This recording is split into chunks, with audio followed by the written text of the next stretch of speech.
Allah, kita bilang keindahan alam, bisa jadi kita bertasbih, ya, mengucapkan subhanallah.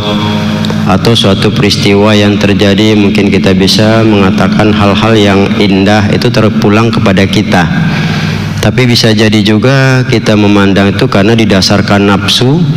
Nah, ini malah bisa membawa dosa dalam hidup kita, karena kadang mata ini suka berulang-ulang, ya, memandang terus. Maka itu Rasulullah mengingatkan Ali bin Abi Thalib, ya, ketika terpandangnya satu hal yang tidak pantas, maka Nabi mengatakan lakal ula wa alaikasani, ya, bagimu yang pertama, yang kedua dosa untuk dirimu. Nah, ini kan hal yang perlu juga kita pahami. Memang terpandang dengan memandang itu kan sedikit saja bedanya. Kalau itu tidak sengaja, kadang ada yang lewat terpandang kita. Tapi kalau memandang kan terus dia, ya, ditujukan kepada yang mau dilihat, itu kan berarti niatnya sudah buruk dia. Makanya ada seorang sahabat Rasulullah yang memandang seorang wanita yang cantik tanpa melihat lagi jalan, sehingga kepalanya kebentur dengan, ya, pohon kurma berdarah. Ya, darah itu tidak berhenti ngadu sama Rasulullah. Maka Rasul, ya, pegang berhenti darahnya, baru Rasul katakan, ya, kau matamu sudah berzina ini, ya, kata Rasulullah. Dia mengakui hal itu. Nah, inilah kalau kita lihat kadang-kadang urusan memandang ini tidak hanya kita bilang hal seperti itu, tapi kadang-kadang seperti kita gambarkan, ya, memandang ini kan bisa lalai. Apalagi kita masuk ke pusat perbelanjaan, semua dipandangi, enggak pernah kita bilang, padahal yang dibelanjakan cuma satu. Ya, satu itu bisa saja sekitar 5-10 menit, tapi bisa jalan-jalannya sampai 3 jam 4 jam cobalah. Itu kenapa itu? Itu kan karena memang mata. Ya, begitulah mata ini resikonya kalau tidak mampu mensikapinya.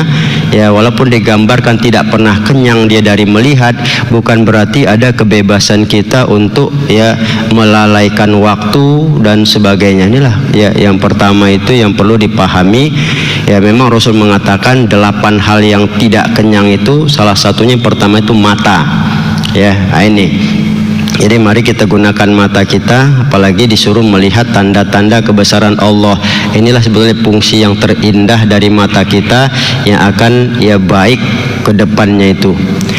Yang kedua, kata Rasulullah, yang tidak pernah kenyang juga adalah al-ardu minal matar, ya, bumi dari turunnya hujan.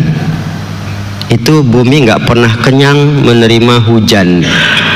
Ya, mau hujan tuh lebat, udah banjir pun, kalau memang hujan dia turun terus, bumi nggak pernah protes dia.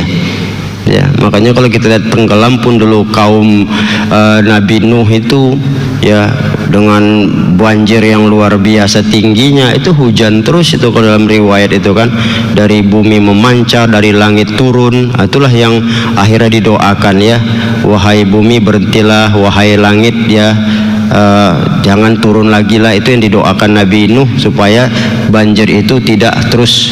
Nah, namanya bumi nggak ada peduli, dia terima terus. Makanya kita kadang-kadang terjadi hujan sampai berhari-hari itu, ya, itu kan menunjukkan betapa kita bilang hal seperti ini satu hal yang lazim.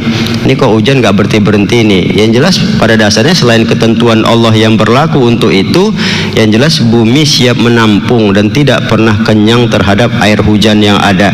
Ya, mau melimpah pun bagaimana. Ya, hanya kita sajalah yang mungkin perlu mensiasati. Ya, kita jangan cuma mengeluh banjir dan sebagainya, ya, hujan tidak turun, ya, kita juga mungkin ada kesalahan kita kan, sanitasi kita, lingkungan kita yang memang tidak kita sikapin. Ya, terserahlah, yang salah mungkin banyak di dunia ini, apalagi di Indonesia. Mau Jakarta, mau Medan, mau mana, pantang hujan banjir kita bilang. Nah, ini kan kalau sudah tahulah bumi tidak pernah kenyang dengan air hujan, tentu resiko banjir akan terjadi. Kalau sudah resiko itu, maunya antisipasi bagi diri kita, itulah yang perlu. Tapi karena kita ini tidak memahami hadis ini, ya, rakus, ya, ya, hutan digunduli, akhirnya apa, banjir bandang, mengorbankan orang lain. Kadang-kadang itulah kembali kepada memang, ya, kalau digambarkan ini, walaupun ini pada bentuk fisik yang terjadi, tapi kadang-kadang dampak dan akibatnya itu kembulang pada kita. Ya, banjir bandang, pembalakan hutan yang tidak ada terkendali karena pengen kaya sendiri. Ya masa bodoh, orang mau mati nanti di hilir sungai itu nggak peduli dia. Nah, inilah kadang-kadang kita bilang. Jadi jangan sifat tidak kenyangnya bumi ini ikut pada sifat tidak kenyangnya pada diri kita. Ya makanya Rasul mengajarkan satu doa itu, Allahumma inni a'udzubika min ilmin la yanfa. Ya Allah, aku berlindung kepadamu dari ilmu yang tidak bermanfaat. Ya. Kemudian dikatakan ya wa min ilmin yanfa.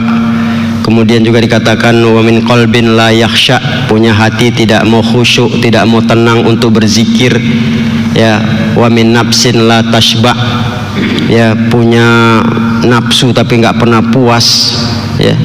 Wa min du'ain la yusma, ya, daripada doa yang tidak didengar. Allah bukan tidak mendengar.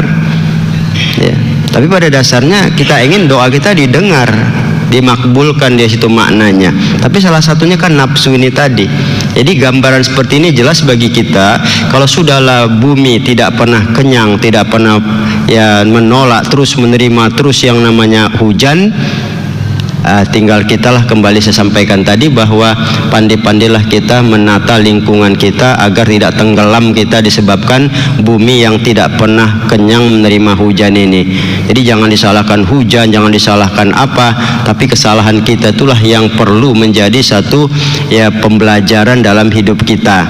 Ya, ini kalau kita lihat ya, apalagi sekarang itu kan seperti di Jakarta penggusuran di bantaran sungai, ada hikmahnya bukan tidak, memang ada kepentingannya dan sebagainya. Ya Medan ini juga bakal bisa begitu kalau kita bilang tidak peduli dengan lingkungan dan sebagainya.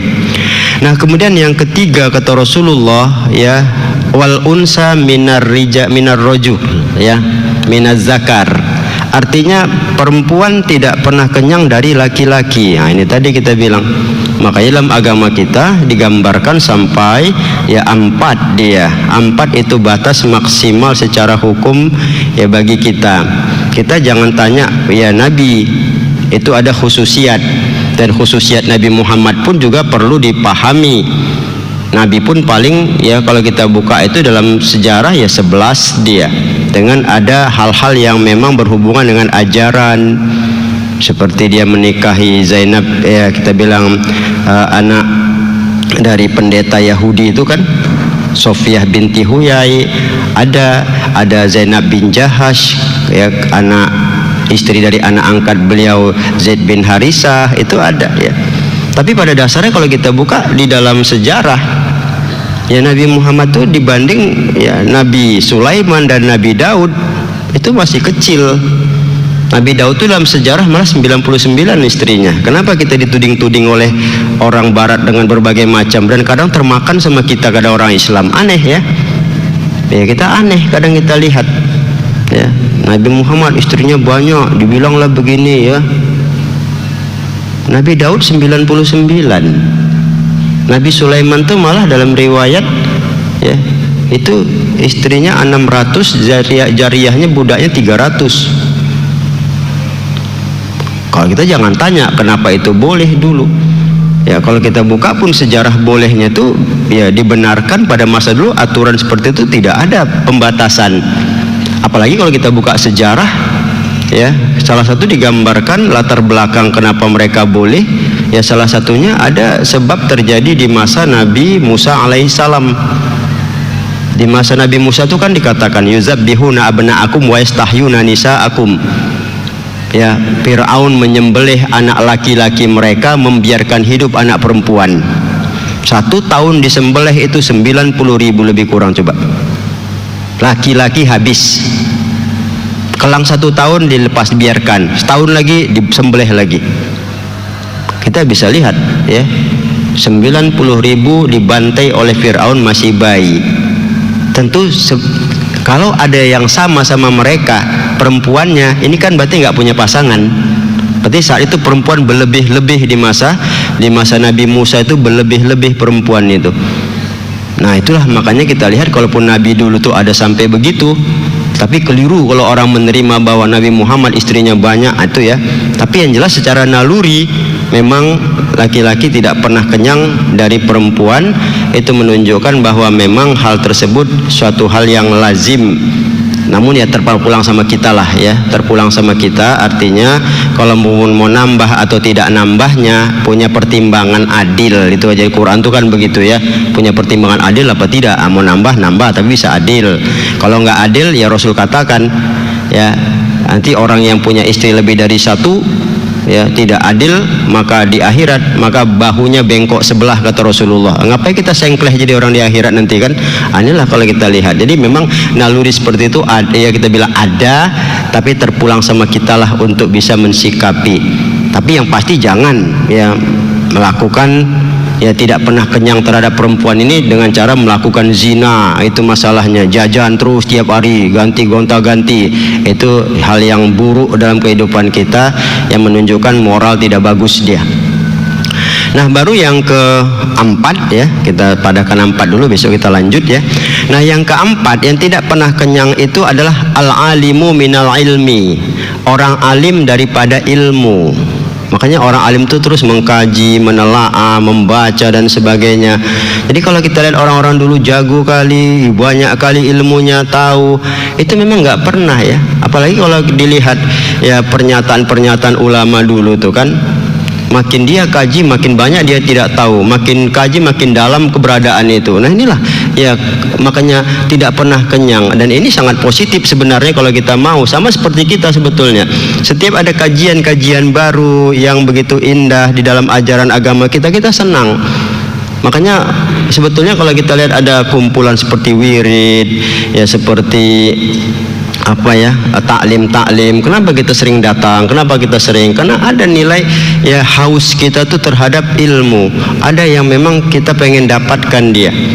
Makanya kita kagum dengan orang-orang dulu ya, bukunya sekian banyak, kadang sampai 20-30 jilid dia menulis ya, luar biasa kita bilang. Imam Nawawi itu kan konon ceritanya tidak menikah itu kan karena sibuk dia mengkaji ilmu, sampai manisnya ilmu itu lupa dia.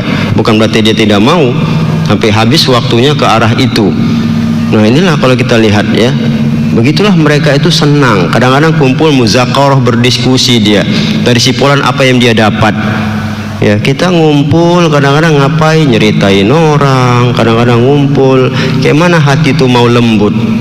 Salah satu lembutnya hati itu kan berkumpul dengan orang yang alim, orang yang solih, muzakarah, apa yang bisa dapat ya kemudian dibawa pulang. Kalau orang-orang alim dulu tuh begitu, kumpul Hasan Bisri, Imam Sufyan Sauri, sama Rabi'ah Adawiyah, apa yang mereka lakukan? Mereka tuh muzakarah, diskusi. Makanya kita kadang sedih, itu sering tuh kalau dalam sejarah tuh mereka ke dimana janjian di Mekah, kumpul di Mekah ya.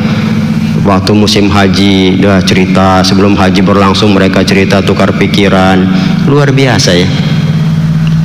Begitulah orang-orang alim dulu tuh. Orang alim sekarang lain daripada di Indonesia. Ustadz bawa haji apa nyari duit? Nah inilah karena penyakitnya ya. Bukan mengkaji bagaimana ilmu, bagaimana apa. Ini kalau kita hilang, karena sedih kita ya, pulang udah nambah mobilnya ya. Kadang-kadang hal-hal yang sebetulnya lebih positif, menambah kemuliaan, kekeramatan dalam hidup tuh kadang tidak disikapi. Jadi orang alim harusnya orang yang ya tidak pernah kenyang dengan ilmu. Itulah keindahan, sehingga ya nilai-nilai pencerahan, nilai jiwa itu kan, makanya kan dikatakan Rasulullah, alaikum bima jalisatil ulama wastima'i kalamil hukama. Hendaklah kamu sering-sering duduk di majelis orang alim ya, karena duduk di situ itu kata Rasulullah kamu dapat ilmu hikmah, di mana menghidupkan hati yang mati sebagaimana daun yang disiram air, dia subur kembali. Kita kan begitu ya, dengan kita ini mendengar subur, segar, balik, oh iya, apa yang terlupa jadi ingat, apa yang tadi ingat makin kuat. Itulah indahnya ya, ilmu itu membuat ya dalam hidup kita tuh gairah ya, kehidupan begitu cerahnya dan bersinarnya sebenarnya batin kita itu ya. Saya kira demikian, wallahu alam. Baik, terima kasih Ustadz untuk apa yang disampaikan hari ini, dan saya sudah mulai buka 8463133 untuk Anda pendengar. Selamat pagi, Assalamualaikum. Assalamualaikum Bu. Iya, dengan siapa Pak? Saya merawat. Pak Nasir? Iya Bu. Iya, Pak Nasir, hari ini suaranya kok agak kecil ya? Oh ya, sudah? Iya, oke, silakan Pak.